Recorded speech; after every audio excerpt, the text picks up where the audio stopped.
Hey, what's up, spooky fam? Today is day 5, technically day 6, the final day of Giallo horror movie week over on this channel, and I mean, I'm kind of sad to wrap this up. We've been watching so much Italian horror movies. It's been so fun.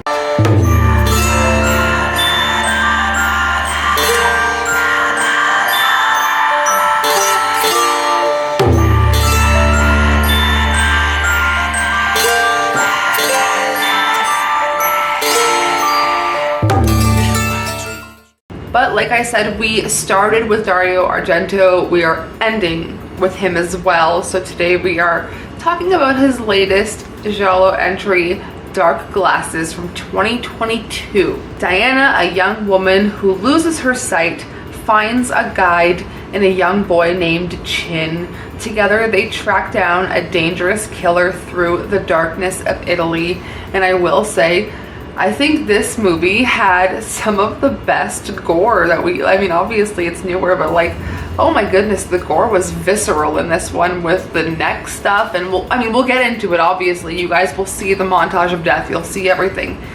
But like, warning, like, it is gory. Before we move into the montage of death, let's talk about just a couple of facts, like we have been all week, about Dark Glasses. And before we get into it, if you've been enjoying Giallo Horror Movie Week on this channel, please let me know. Next month is Revenge Horror Movie and Horror Movie Week, and we're gonna keep it shorter. We're only gonna do 4 movies next month, because it's kind of a heavy topic. So anyways, moving on to facts about Dark Glasses. This movie was based on a 2002 screenplay between Dario Argento and Franco Ferrini that was shelved when a production company they were working with went bankrupt. And I mean, that will obviously put a wrench in anything. So it's nice to see that something came to fruition and it still felt true to what, you know, the same momentum that he had back then. There is a scene in this movie where the killer is watching 2012 Maniac with Elijah Wood, and that is a fantastic movie. And finally, there is a body count of 7, which brings us to the montage, the final montage of death.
So let's talk about what I specifically loved about this movie, because the only problem I think we had with this movie was that it was a little bit too, it didn't really keep our attention in the middle parts. It just kind of felt a little lackluster there. But the things that we loved about this movie, in the opening we see our main character Diana look directly at an eclipse with no sunglasses on, and she does say that like her eyes are injured, but she doesn't seem like she has no eyesight. So I was like, oh, this must be how she goes blind. Like, obviously it's something stupid like this, but it's so subverted, because then she gets into an accident where she loses her eyesight, and I feel like that subversion right away is kind of important, because moving on to my next point, the killer in hindsight feels so obvious now, but it wasn't that obvious to me to begin with. I personally thought Dario Argento's character, so did Alex, would have been the killer. I don't know, it just felt like she was too good to be true in this movie. But yeah, the killer just, it came out of nowhere at the end, and I was like, oh yeah, that's the guy. It has to, you know, like once they showed who he was, and I was like, she told him he smells, of course it was him, you know? But I just loved how everything was so, it was classic Dario Argento like subversion in this movie, but then in a rewatch you understand like, oh, it was obviously that person. I loved that the main murder weapon is a cello wire specifically, which makes me think of Audition when she says the piano wire cuts through bone easily, and I'm like, oh, what a great tool.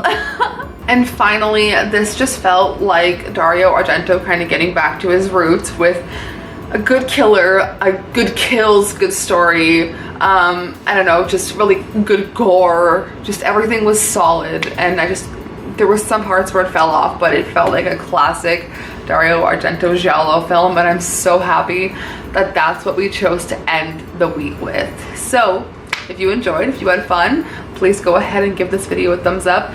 Don't forget to enter the giveaway, because there's only like 2 entries so far as I'm doing this.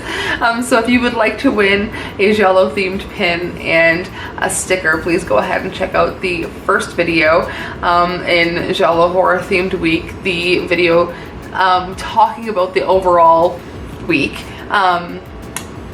Yeah, we're gonna go do a live stream for something new that's coming back tomorrow, and I'm so excited. So I will see you all soon. Thanks for hanging out this week. We'll be back with some movie challenges and movie roulette and all that fun stuff, so stay tuned. Sayonara, Spooky Fam.